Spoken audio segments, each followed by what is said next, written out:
Okay, welcome back to Global Giving Women's Fair Game podcast. My name is Bronwen Gregg. I am joined here today by my lovely co-host Lauren O'Brien. How are you? Good, thanks, Bronwen. Good. Okay, I am so thrilled about the topic today, celebrating Happiness Month of August and focusing in on Spotlight Series, right? And the point of a Spotlight Series is to shine a light on the unique career journeys of women in the casino gaming industry, and going along with the theme of stories being permission slips, right? You never know when sharing your story and being vulnerable might be, somebody might hear it, resonate, and it could become the catalyst to beautiful changes in their life and career, and it could give them permission, right, to do what they've always wanted to do. Yeah, this idea of this episode is really powerful, and I think that you carrying this theme of stories are permission slips, I think this is a perfect tie-in to that, right? Yes, exactly.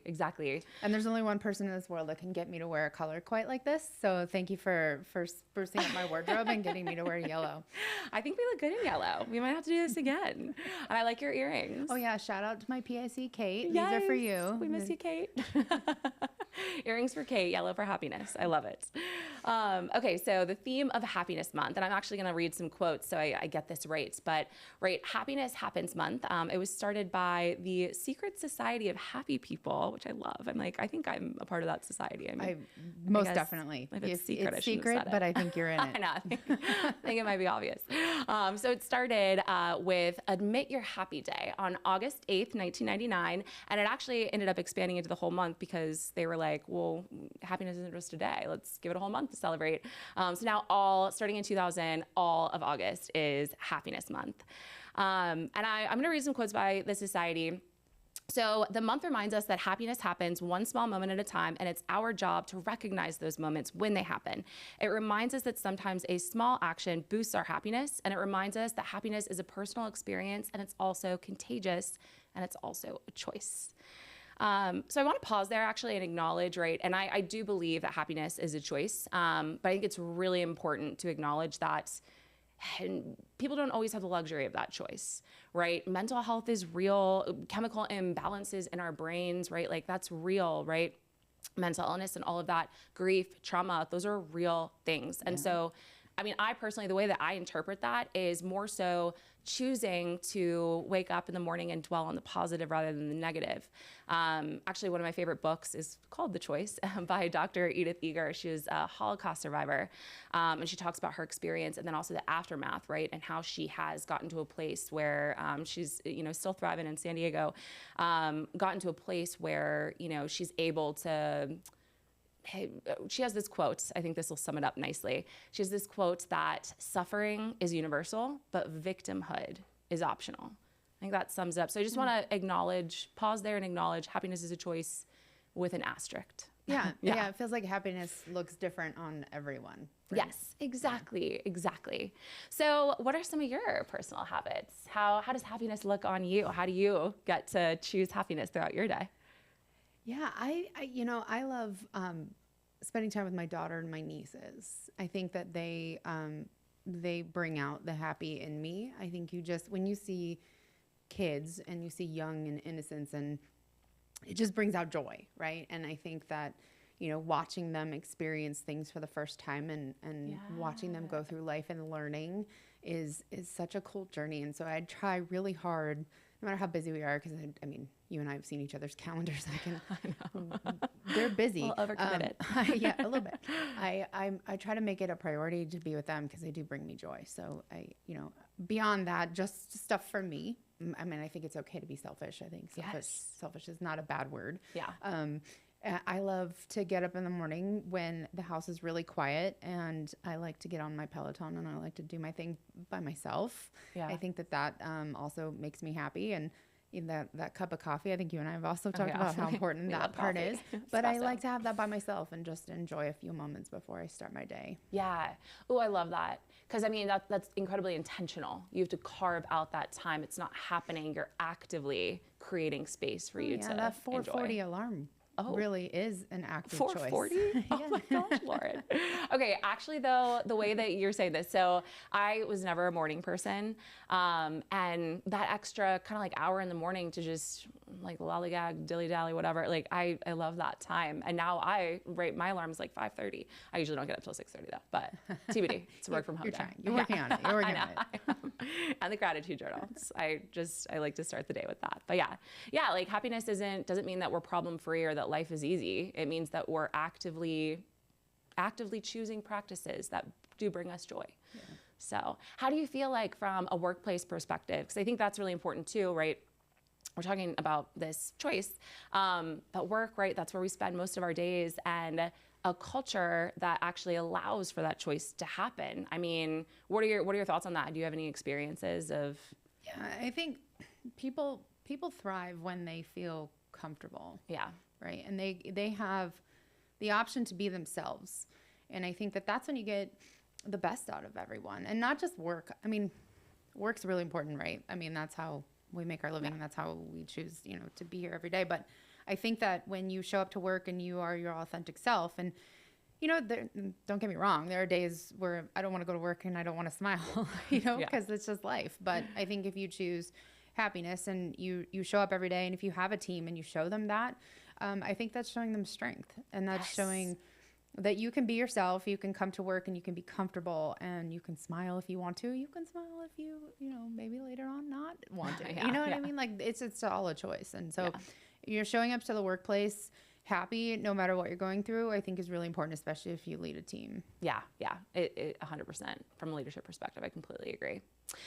Well, love it. Okay, well, I'm so excited to have not one, but two amazing guests. GGW podcast first. Up first. I'm excited about the different perspectives, and also hearing about different stories and how they might be permission slips for our listeners. So let's bring them in. Okay, so Amanda, so thrilled to finally have you on the podcast. Thank you for having me. Yes. Okay, when this episode was proposed to me, I was sitting here brainstorming. I was like, okay, for guests, who's the happiest person I know? And I was like, obviously, Amanda Morton. So very happy to have you here. Happy to be here. Yes. Sales manager of the Las Vegas office for Insight Global, one of our biggest leaders in the casino gaming portfolio, and once again, one of the happiest people that I know. So let's dive in. Yeah. Let's start with your origin story. Tell us where you're from, what your early days were like before you got to your career. Yeah, so I was actually born and raised in Vegas, so grew up here my whole life. My dad was in the casino industry my whole life, so kind of grew up around that. Went to school at University of Arizona, and then right after college, actually started working at Insight Global. So I started in the LA office, and then during 2020, they decided they were going to open up the Vegas office. So actually moved back home to open up Vegas, just being from there, being born and raised, believe so much in the city. So I felt like it was a once in a lifetime opportunity to be able to, open up an office and move back home and support, the industry that I grew up around. So moved back at the beginning of the year and have been here ever since. Yeah. And so tell us about your job. What do you do? Yeah. So I am the sales manager of the Vegas office. So I actually oversee the day-to-day operations of Vegas. So the account managers that sit here and the recruiters, I help out with the strategy from like accounts and adding new accounts, growing our portfolio, and then just helping to promote the recruiters, since Insight Global promotes from within, just helping to develop them into salespeople. Nice. Yes. Love it. Okay, so a lot of people from the outside, right? And going back to obviously what I said earlier, you being the happiest person I know, a lot of people from the outside might just think that you have this charmed life, that you're just innately bubbly, and I mean, you are innately bubbly, but innately just, right, everything is probably easy for Amanda because she's so light. You have this infectious laugh, the biggest smile, all of these things, right? But you're not a stranger to adversity, right? And obviously this topic is Happiness Month, and happiness being a choice, and maybe not necessarily happiness, but right, choosing to dwell on the positive rather than the negative. Yeah. So let's dive into that. What have you overcome, and how have you been able to make happiness a choice? So I will say, like, growing up, I was pretty blessed, right? Like, I never had faced adversity. I had a really lucky life, but it felt like in the year of 2019, everything kind of just came crashing down all at once. So my mom was diagnosed with breast cancer. At the same exact time, my grandmother had a stroke, her mom. And it just, being the optimistic person, like you said, right? I felt in that moment, like how am I going to get past this, right? Like, how am I going to get through this? I've always been known as somebody who is super optimistic, and I'm kind of like a fixer. So when I found out about my mom's diagnosis and my grandma's stroke, I was doing a bunch of research and obviously trying to figure out the cure, or how am I going to make her better, right? How am I going to get through this? You know, what does the odds look like for her and her diagnosis? And, you know, just trying to come up with some sort of solution and game plan on how we're going to get her through this during this, you know, crazy time that she's also dealing with her mom having a stroke and not remembering who we are, right? So I did a lot of research. I was looking at all these articles, and obviously I can't cure cancer. I'm not a doctor, right? I was about to say, you're cancer over here.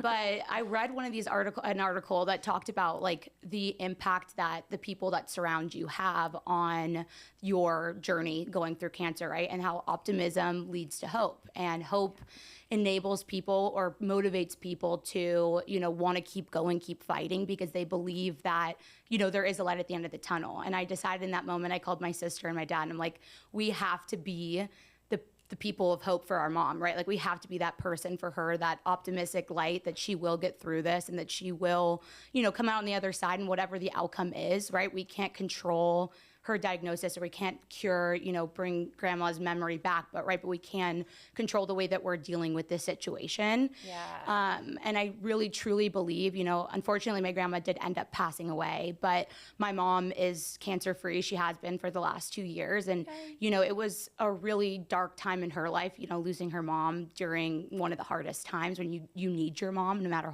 how old you are, right? But she had this mindset of, I'm going to beat this, I'm going to get through this.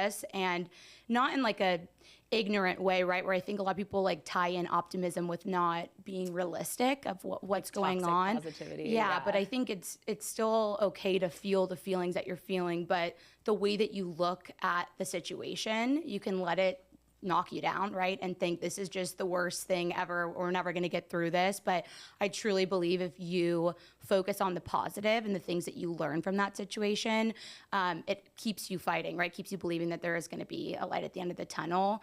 And I truly believe, in though it was one of the hardest, you know, years of our life, like our family became so much closer, right? We look at life, the way I look at life is just so different, because you just never know, like in one day, one instant, something can change.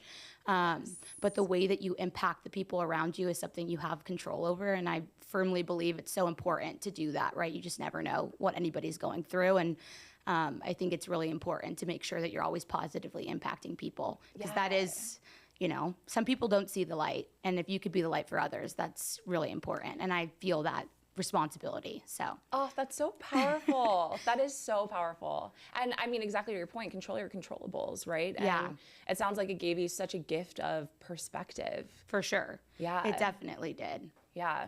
And okay, so you mentioned 2019.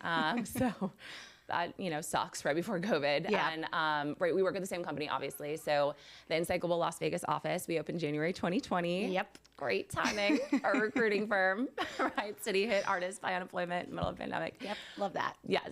But so a lot of these changes that you're talking about, 2019, right before you made this, you know, giant move. So this is a really pivotal time. For sure. In your career. How was, you know, your workplace able to give you the option of choosing happiness? Well, I have to say, like, I can't thank the company enough for, you know, what they did for me during that time. And I think just what they do for a lot of people who are going through things, right? So when you're going through such a hard time, you're already stressed about your personal life, right? Like, what's happening. The last thing that you want to think about is work, right? Yeah. But I mean, unfortunately, a lot of us do have to think about our jobs and our job security and what is this going to mean if I have to take time away, right? Yeah. But I will say, like, Insight Global was there for me. They gave me the time and, you know, the space to really just be there for my mom and not have to worry about what was happening, you know, at work, right? The people in the office, like yourself, were wrapping your arms around me just to ensure that, like, during this time, you know, business wasn't something I had to worry about. Yeah. And I think, obviously, you know, during COVID,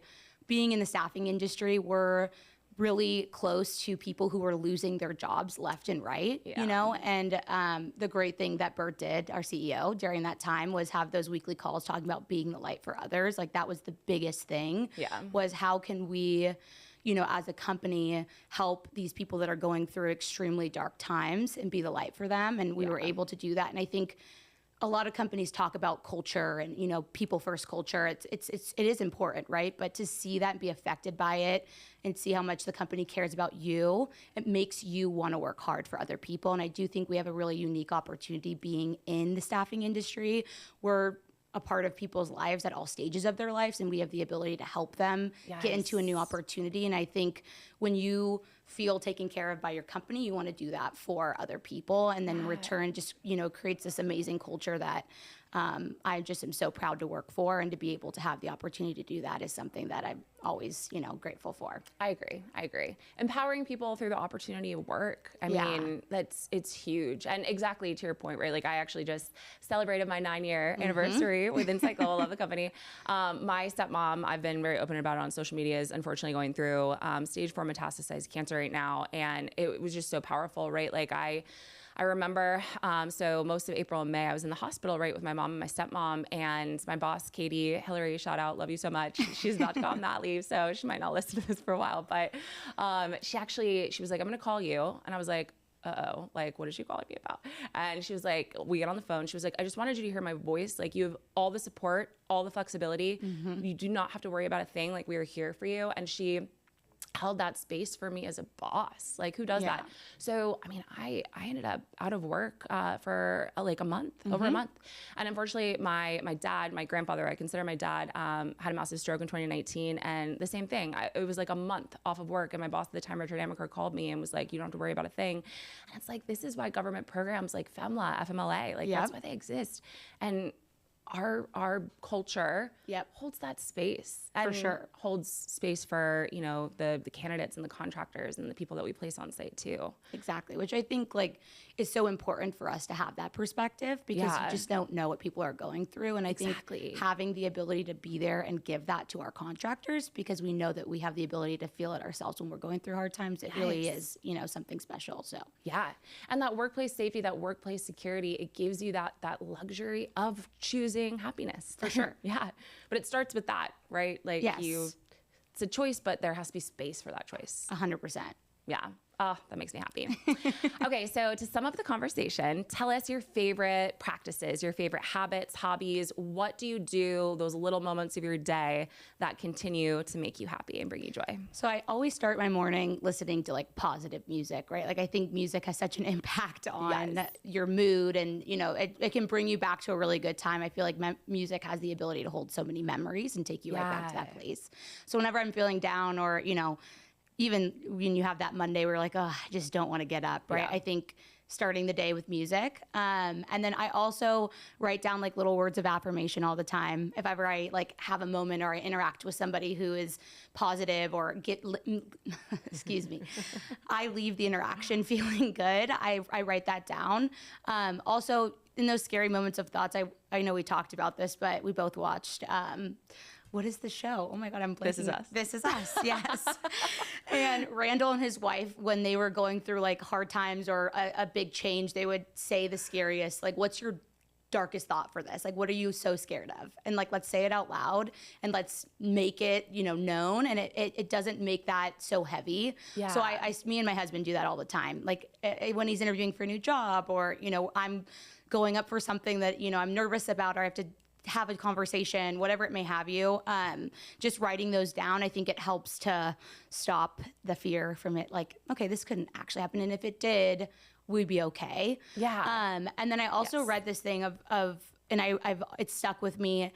It's changing the verbiage of always and never to sometimes and lately. So I think that when you're going through a hard time, like, I always feel this way, or this is never going to happen to me, or I'm always feeling so sad or down, it becomes so heavy, and it makes you feel like you hold that responsibility for the way that you're feeling. Yeah. But trying to change that verbiage of like, sometimes I feel sad, or lately I've been going through a hard time, it makes it a little bit lighter, and it makes that situation not seem so daunting. Like, I'm never going to be able to get out of this, because hard times, some last longer than others, but I think a lot of that, we hold that responsibility on ourselves that we're not going to be able to get out of it. And a lot of the time things are out of our control. Yeah. So the mindset is something that is like the first step to getting out of that hard time. Yeah.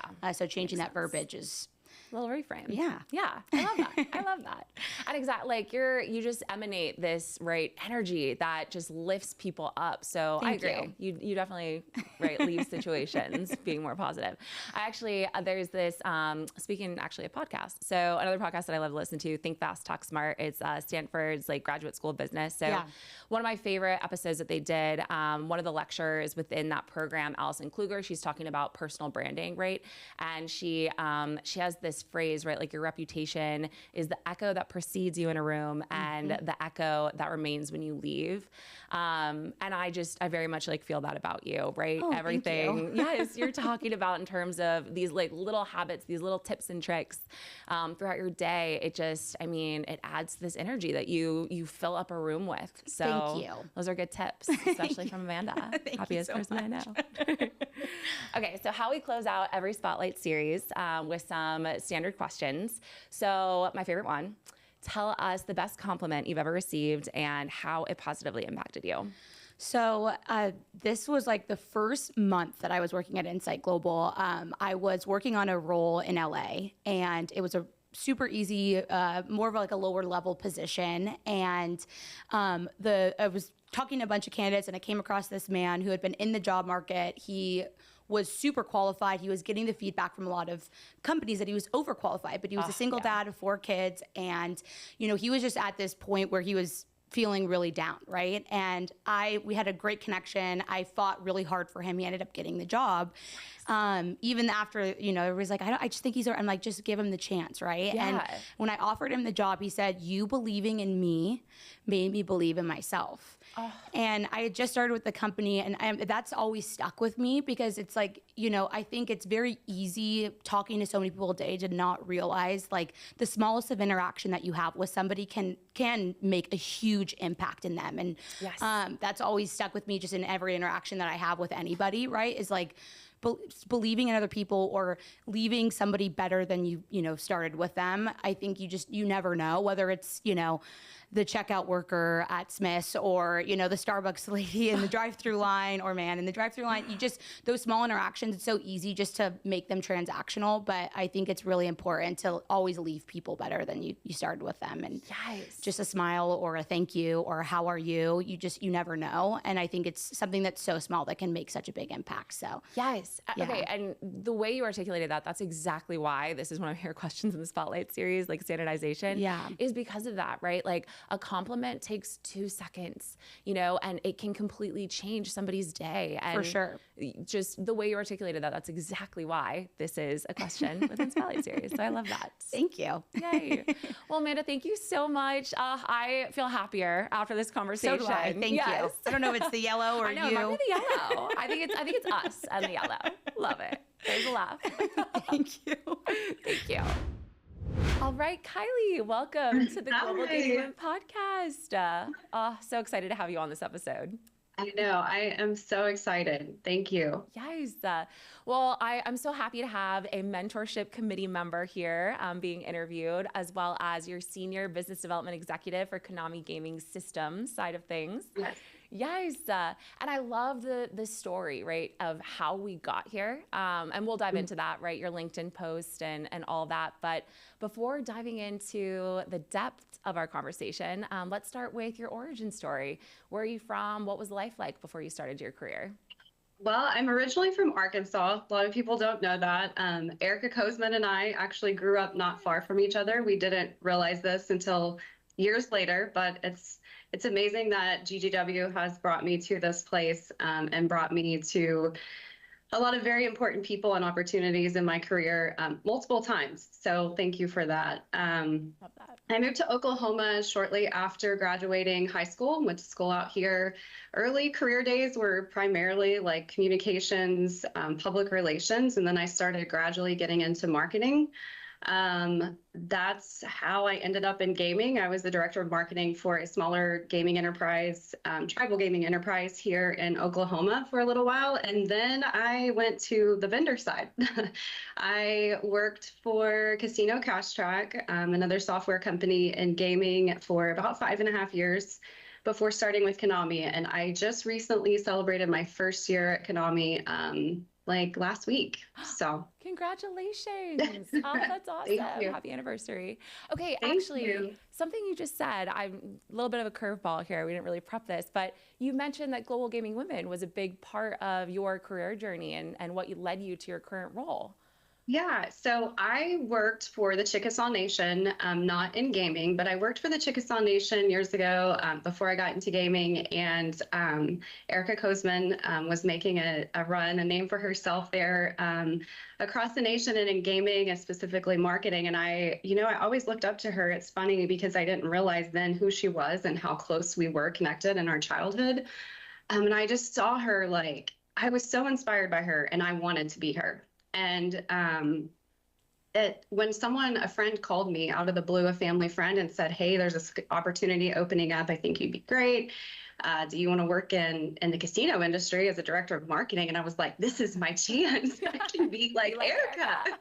I love that. So, anyways, I knew Erica, and we were talking one night. The CEO of Casino Cash Track is actually from Arkansas as well, Kurt Williams, and we were all together one night talking about Arkansas, go Hogs, and Erica and I were it clicked, and I was like, oh my gosh, one of her childhood best friends and my childhood best friend, one of mine were siblings, and we spent a lot of time together as kids. And when you can connect with someone that knows things like Greasy Valley and Subiaco and these little small places that no one else in the world knows, it's like we were meant to be. I love that. And of course, Erica's amazing. She has continued to inspire me and to give me opportunities to be involved in GGW and introduce me to amazing women like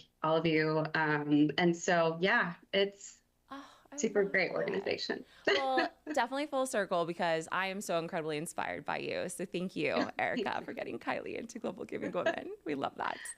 Okay, so excited to talk about this story, right, of how you're here on the podcast, your LinkedIn post. Yes. And right, in every episode, we always ask everybody for feedback or what they want to talk about or how, right, the content is resonating. So I'll pass over to you. You can tell the story. So tell us about your, LinkedIn post and what you referenced about, right, stories being permission slips and, how you got here. Yeah, from the very first episode that you guys recorded and you saying stories are permission slips, that's just hit, it's resonated. It's so powerful. It gives me chills every time I say and speak about it.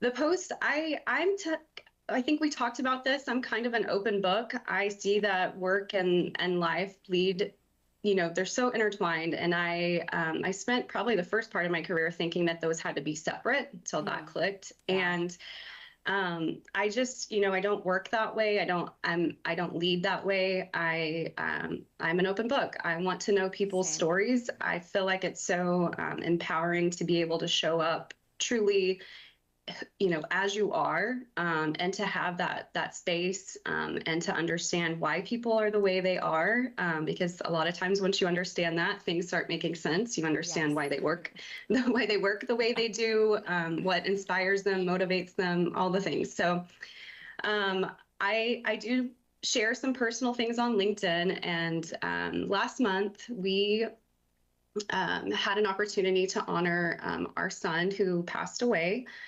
We lost our son last fall. He was born in September. He passed away at 7 weeks old to a very rare mitochondrial disease. We did not have that diagnosis until he was 3 weeks old. I had basically a normal pregnancy, so it was all very shocking, very hard. He immediately went to the NICU after delivery. And so that has become just something that has changed my life in many ways, and of course changed the way I work and the way I show up every day. And so we did a virtual, it was for a virtual race, but we did an in-person team for Cure ARS, an organization that's helped us that specifically focused on his rare disease. We got together a team, there were like 40 or 50 people that came to our small town and joined us to run for Jack on Team Jack and to honor him. And, I just started thinking that I need to share this. I want people to know that I am that safe place, that I have been impacted by something very hard. Because everyone has. And I think the quote from the book, Option B, that Miss Lauren Bates, GGW again, shared with me, Sheryl Sandberg talks about in that book that it's really not if something is going to happen in life, it's when. And that can be, she references lives lost, jobs lost, loves lost. And, people are carrying a lot of heavy things around every day, all around us. And it's important to me to create a safe space and encourage others to look at their landscape and look around them in the workplace, and make sure that they have that environment there as well. So. Yes. And I mean, gosh, that's so heavy, right? That's it's so, I hate that you went through that. And I'm so inspired by your perspective. Thank you. On the other side, I mean, reading that post, just absolute goosebumps, right? Mm-hmm. And of course, I mean, when this topic was brought up, right, for this episode of, Happiness Month, right around the same time that you made that post, it was kismet, right?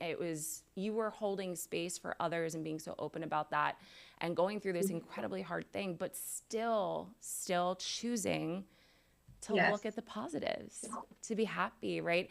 And I remember exactly that part of your post where you were still talking about the things that were making you happy, right? Seeing your first son, right?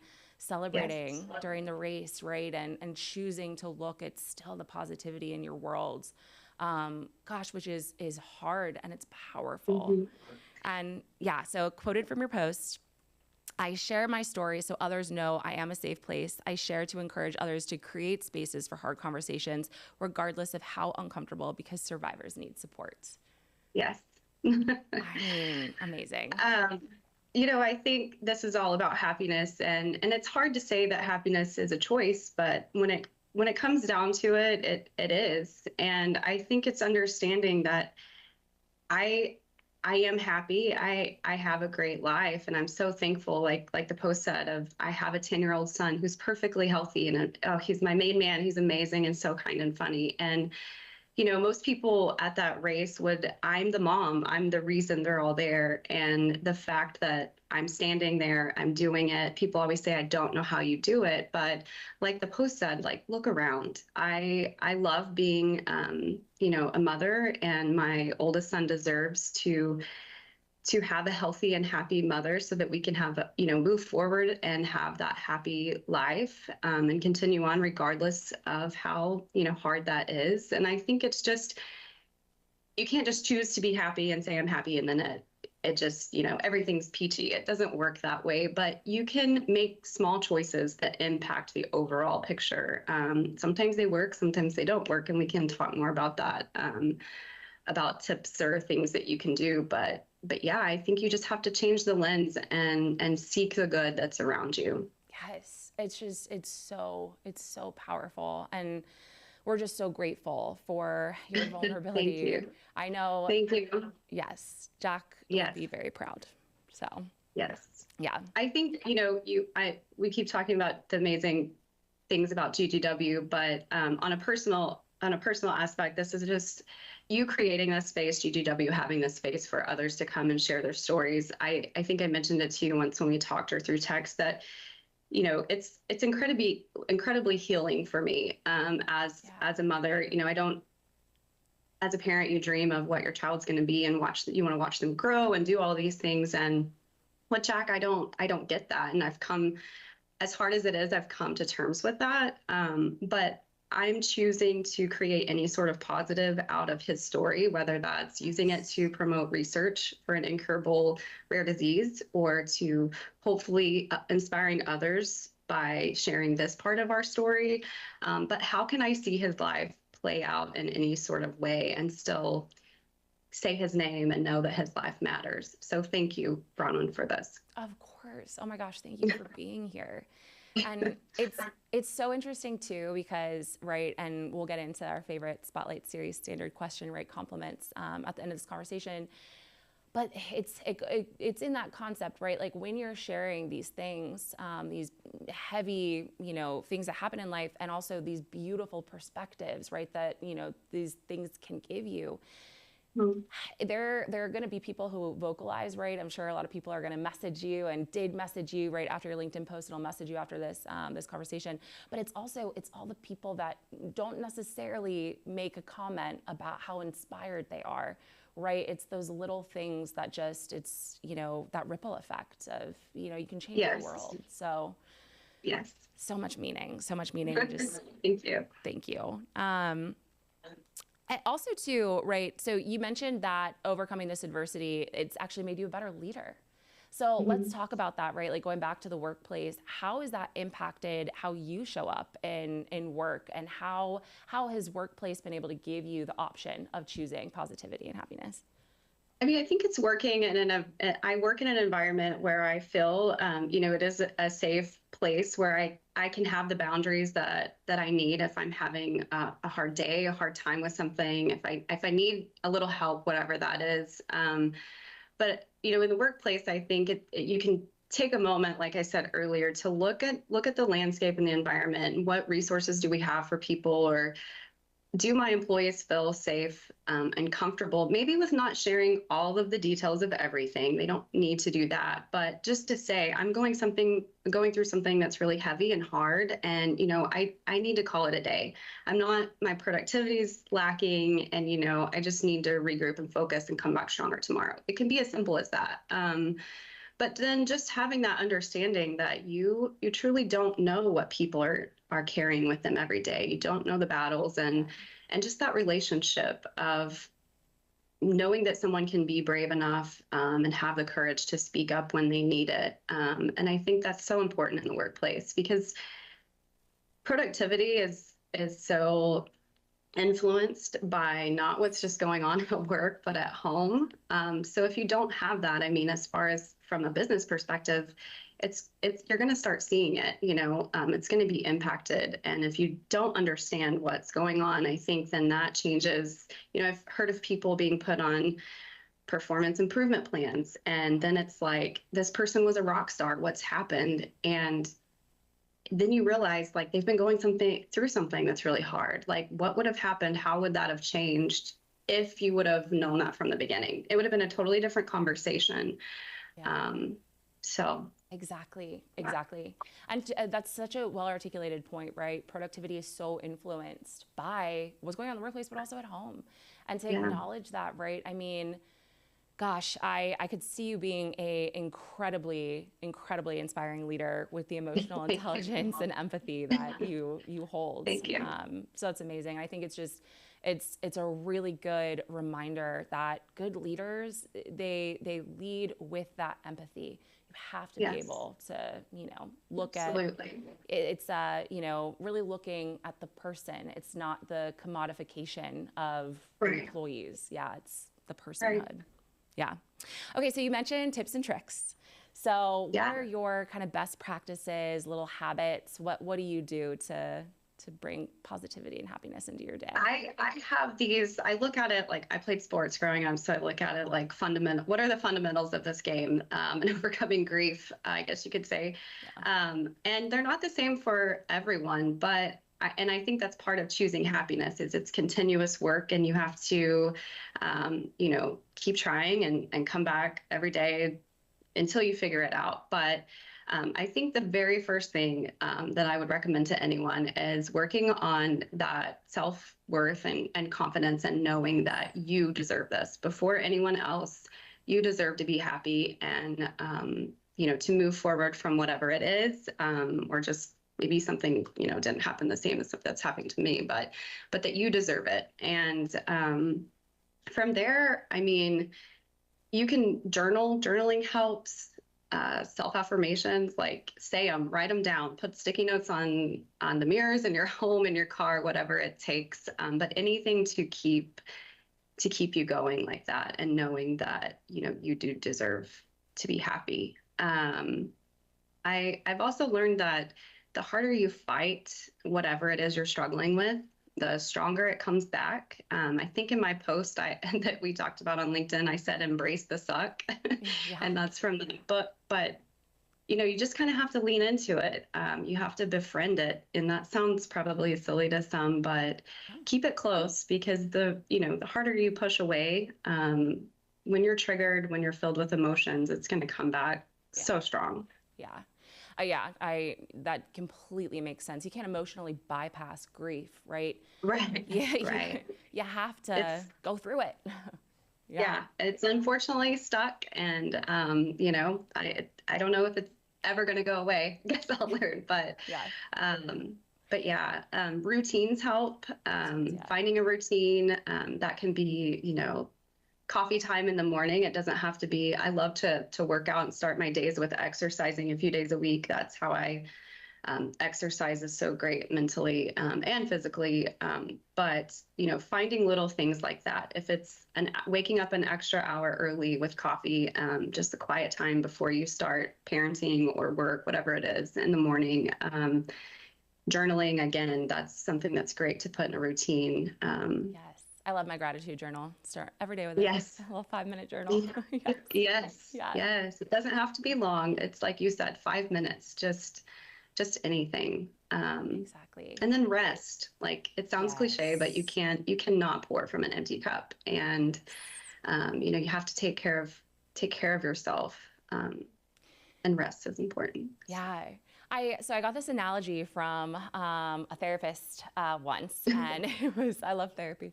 I've Same. talked about it on the pod as well. Really grateful for all my therapists. It's been like 18 years. But anyway, so she used this analogy where, right, like grief or, whatever you're trying, whatever you can't emotionally bypass, right? She kind of used this example of this bouncy ball that you're trying to push below water. And it's like eventually that ball is going to burst out of that water. You can't, right? Like, you have to just go through it, right? And going back to, right, these happiness, positivity, all of this being, right, a choice, it doesn't mean it's all the time. Exactly. Yeah. Exactly. Yeah, I think that's also, I'm glad you said that. That's also so important, is because, people may see me, I'm here, I'm smiling through this conversation, or if you see me in public, I'm naturally the smiley, Kiley, bubbly one, but, I'm not that way all the time. And you don't have to be. And I think that that's just understanding that happiness isn't 24/7. It looks, like this. If you could put it on a chart, just keep that trend going up, though, because I feel like you do come back stronger every time. And it's so much easier to not stay, in the low if you're practicing things, to be happy. And you don't need like the pressure on yourself. Giving yourself grace. Exactly. Grace, for sure. Grace is so important for yourself, for others. Definitely grace. Yes. Okay, my favorite way to close these Spotlight Series conversations. So, best compliment you've ever received and how it positively impacted you and the trajectory of your life and career. Man, so I'm going to use something that's recent and relates to this story. My husband and I have recently started going through the process and have announced a nonprofit that we're creating in Jack's name. It's called Jack's Generosity. So I did share that with on my personal socials, and someone on there, it's actually a family member, one of my cousins, love him dearly, said something like, what a great, what a strong and ambitious person that Jack and Lawson get to call mom. And, I think that I love that I can blend work and family together. I'm passionate about my career. I'm passionate about being a mother and being there for my boys and raising them well, or carrying on Jack's story, whatever that looks like. And that quote it was kind of like validation for me. Like, you are where you need to be, and everything that you've learned from, forever until now is helping move you forward. Like, I have spent a lot of time working on learning about, emotional intelligence and all sorts of things for work. And I truly think that that's helped me through this journey. And yeah, I want to be a great mom. I do know that I am a great mom, but I also want to know that, I am ambitious. I I do have all these dreams and desires, and it's just feels good for other people to recognize that. Yes, yeah. I really like too the way that you said it was like validation, affirmation, right? And Yeah. that's the huge purpose of why we have this question within the Spotlight series is it was probably 2 seconds out of his day. Yeah. But those Yeah. words, they're, we're talking about him now. So Yeah. yes, that's so powerful and validating. I love that. Well, Thank Kiley, you. thank you so much for your openness. And I'm so wildly inspired by your perspective and how you are choosing to channel the pain and sadness into something beautiful in his Thank name. you. It's just, it's truly amazing. And I'm so happy that we've had this conversation because I know that it's going to inspire so many people. So just thank you. Thank you. I appreciate it so much. Wow. How amazing was that? Yeah, that was incredible. I think, hearing from two different perspectives in their journeys, it just reminds you every single day that you don't know what people are going through in their life. Yeah. And if people that are going through things like that can choose happiness, anybody can choose happiness. Yes, exactly. I mean, gosh, I got chills multiple times. That was just, thank you, Kiley. Thank you, Amanda. I love also to hear feedback, right, from our audience, our listeners, right? Like I love Kiley's post, right, tagging us. That's how we got her on the pod, right? It's just stories being permission slips. It's powerful, and just I'm so grateful for their perspectives. Yeah, thank you to the ladies for being vulnerable because I know that you touched a lot of people by sharing your stories, and so thank you to Amanda and Kiley. That was incredible. Yes, I love it. All right, to bring the vibes up a little bit, let's do our usual rapid fire in the theme of happiness, and it's just us. I know this is fun. Yeah. Okay, what's the song that always puts you in a good mood? Oh, probably Shake It Off. Oh, good one. How about you? Okay, I love music for a sushi restaurant, Harry Styles. I love Can't say I've that. ever heard that one. Oh my God, it's so good. we'll I have guess, to- is it random? Well, it's pretty random. I'm honestly not even that big of a Harry Styles fan. Like, I like him, but like that song like gets me going. Honestly, the whole Barbie soundtrack as well. Oh, my daughter likes that one too. Yeah, all the Barbie songs. And Legally Blonde's song Perfect Day. I don't know if anyone remembers that. I have a happy playlist. Yeah, okay, you're gonna have to send it to me. Surprising. I'm gonna link need it to in the listen show to notes. this. Yeah, like I have no idea what you're talking about. Okay, time of year that always makes you feel the happiness. Fall and Halloween. Ooh. Right before, because like Vegas, we don't get much fall. Yeah. So the 2 weeks that we do Yeah. get, like right before Halloween, that is ultimate for me. Yeah. Oh, you love G2E as well, maybe October, Vegas. So I have a love-hate relationship with G2E. I love it, and then I love the week after when it's over, and then leading into my fall. So the end of October. Yeah, exactly. There we go. I love that. How about you? Okay, I love March. March is just everything about March. I'm obsessed with. I love. It's right International Women's Day. It's Women's History Month. March Madness is always so fun. It's the kickoff to spring. St. Patrick's Day. I mean, all the things. March is just the best. I love it. Okay, I like that. Makes me happy. Okay, comfort comedy movie that always puts you in a good mood or always makes you laugh. Okay, it's really silly. Step Brothers. It's the dumbest Like, movie, how did but I know it was gonna be Will Ferrell? It is the best. That's a movie like I could laugh no matter how many times I've seen it and laugh from start to finish. Oh yes. Have you ever had a Catalina wine mixer? Actually, I did. So on a cruise, we went. My husband, my daughter, and I. We made a stop to Catalina, Ooh. and they actually have signs in Catalina for Catalina wine mixers. And I knew I was going there, so I pre-bought shirts. So there's pictures of my daughter and I wearing Catalina wine mixer shirts under the actual signs in Catalina. So I was like, this is amazing. This is the best. Yeah. So yeah, definitely Step Brothers. That is the thing you're supposed to be doing in the place you're supposed to be doing it. Yeah, I love absolutely. I nailed it. That. Yes, I know. On brand. Oh, that's so good. That's so good. I already mentioned Barbie, but just Barbie is Honestly, I watch it to fall asleep at night. It's my favorite movie ever. I love Crazy Rich Asians. That's my other favorite movie. So That's a good one too. they're good ones. Always on the plane. Always on Delta as well. Okay, book that changed the way you see the world in a positive way.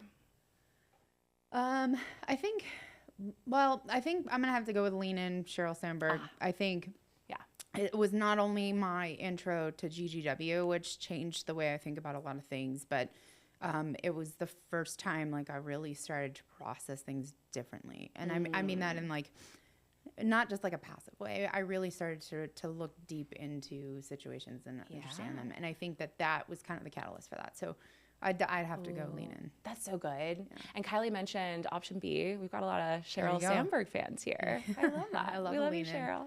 Also, okay, quick shout out, Global Giving Women. Correct me if I'm wrong, but I think we're the organization with the most Lean In circles. Yeah, we do. We have a significant amount of Lean In circles, and every year, as we accept applications, we're seeing more and more, and those applications are growing, and it's just astronomical to see how many circles we can form. And last year, I think we formed almost 20, and some of those international. So the program's growing, and the impact that it has is definitely very strong. Yes. I feel like we might need to get Sheryl to come in and be our guest for the Lean In breakfast. Oh, that would be incredible. I was going to say, I think we should invite her to the pod. Yeah. Even better. But can we first say like how proud you are that I just called it a pod? I know. That was for you. Welcome to the pod. I know. Shut up, Bronwen. The pod. The pod. All right. Squad. How about you? What book changed you? So I mentioned The Choice, Dr. Edith Eger earlier. Love that book. But I think like my favorite book of all time is Untamed by Glennon Doyle. Oh yeah, that's a really good one. So good. Tabitha the Cheetah. I read that book. It came out, it was like May, June. It was like springish, early summer of 2020. Yep. And that's right around the time that my company actually asked me to move to Vegas. And at first I was like, no.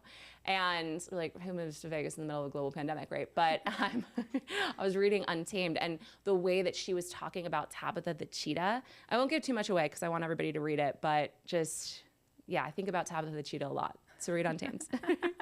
I actually just finished a really good book, When Breath Becomes Air. And it was actually recommended to me by one of the hospice social workers. I've been very open. Unfortunately, my stepmom is going through stage 4 metastasized cancer. And When Breath Becomes Air was actually written by a neurosurgery resident who, as he was chief resident, about to, actually become a doctor. Well, I think you're already a doctor when you're a resident, but y'all know what I'm trying to say. Yeah, I get it. I'm following. Yeah, okay, cool. But he was actually diagnosed with the same cancer that he treated a lot of his patients with. And so he just wrote this beautiful memoir as he was unfortunately slowly declining and knew he was going to pass. So it's just this beautiful kind of meaning of life book. And it's really, I think about it often, it's really shifted my perspective and reframed things. Okay, I've seen that one. I'll have to pick that up. That sounds powerful. Yeah, really good. But Untamed, Tabitha the Cheetah. Okay, place that always makes you feel super happy. I'm wondering, this might be our conversation earlier. Yeah, for sure. We talked about this earlier with Amanda. Yes. It's Laguna Beach for me. I love the Surf and Sand Hotel. So if Surf and Sand's listening, you've got a promoter here, and I'd love to come visit once again. Maybe record on the pod. Surf and Sand. There's just so much peace there, and I enjoy just being with my husband and my daughter there. Yes. So I just recently experienced Laguna Beach for the first time. And I might have to agree with you. And my family is now thinking about all going in on like a summer house together and getting a place in Laguna. And I'm obsessed. Before having recently experienced Laguna, I probably would have said Joshua Tree. And oh yeah, I like Joshua Tree too. What you said about peace, right? That's one of the biggest reasons I love it. It's the stillest place I have ever been. It's just so still, and the sun sets. Oh, I just love the stillness. Beautiful. Yeah, it is cool. Laguna and Josh, we love California. Yeah, California girls over here. We do. Okay. All right. Quick answers. True rapid fire. We've been really disgusting. Sorry. Okay. What makes you smile bigger, dogs or babies? Babies. Okay. My answer is cats. Wasn't an option, but I love cats. Okay. Complimentary flight or hotel upgrade? Hotel upgrade. Agreed. Gotta get the suites. Love a good night in luxury. Yeah. Love that. Sometimes when I have a really beautiful hotel room, I don't even leave it. Like, why? You don't have to. Just open up the windows and like look out at the view, and you're basically in the place. You are in the place. You're experiencing it. Yeah. I love that. Okay. I know the answer already. Free coffee forever. Free chocolate forever. Okay, come on. We've been doing this long enough. You know the answer to that. Free coffee. Come on. I know. Lauren's trying to convince me to get a, what is it, Jura? Yeah. Oh, yeah. Jura espresso machine. Get one. A couple grands might be worth it. As we know, my Starbucks drink is so expensive, so espresso machine is worth it, and espresso martinis too. So then coffee's your answer too? Oh yeah, coffee's my answer. I actually don't even like chocolate. I didn't want to assume, but I know, I'm so weird. I don't enjoy chocolate. I don't know why. But okay, those are my rapid fire questions. not so rapid, but still fun. But yeah, still fun. So thank you everyone for listening. Please give us feedback. We love it. Yeah, absolutely. We have an email address. You can hit us on this at any time and just tell us some feedback and tell us the kind of content you want to hear, because I think today is a really good example of that. Yes. Kylie mentioned us on a LinkedIn post, and look at her. She's on the podcast. She's spreading her story. That's incredibly powerful. So yes. Hit us on all of our social medias. You can find Bronwen and I. You can literally just send a Global Gaming Women message to us and give us whatever kind of feedback that you might have. Yes, yeah. And I mean, some people have been doing that, and I've actually got some Popcast guests lined up for, actually, I don't know if it's a surprise, for later in this season. I'm almost spilled the beans there. Maybe sometime around my favorite time of the year. I don't know. maybe Lauren's favorite time of year. But yeah, so message us, reach out. We love it. We love the feedback, and we love to hear how things are resonating with you all.